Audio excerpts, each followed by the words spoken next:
In a corporate merger or acquisition, the ongoing treatment of both the seller's and the buyer's retirement plan come into question and often result in either a planned termination, planned merger, transfer, or spinoff.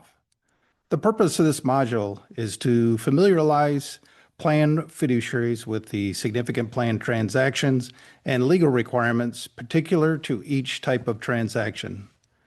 Let's start with the plan terminations. And if the plan ceases to exist, this results in complete liquidation of all plan assets. Plan termination constitutes a distributable event for participants, and benefits are distributed from a terminated plan as soon as practicable, which is not the same as soon as it is convenient for the plan, as soon as it can practically be done. Word of caution in the merger and acquisition context: if the plan is terminated after the closing date and either the acquired employees cannot participate in the buyer plan for 12 months post-close and post-termination, or the participants cannot make distribution from the seller's plan.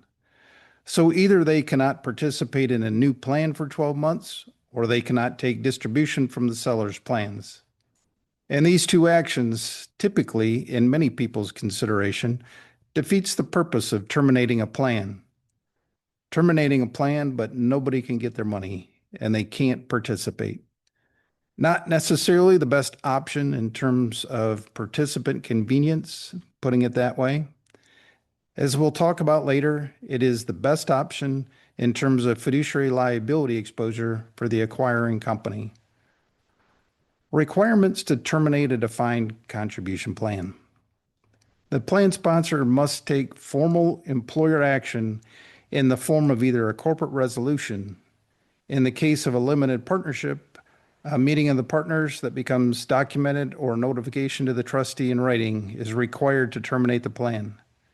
Termination results in 100% vesting for participants with account balances that is all participants active and terminated. And Code 411D3 of the IRS requires that upon termination, all benefits under the plan must be fully vested and non-forfeitable.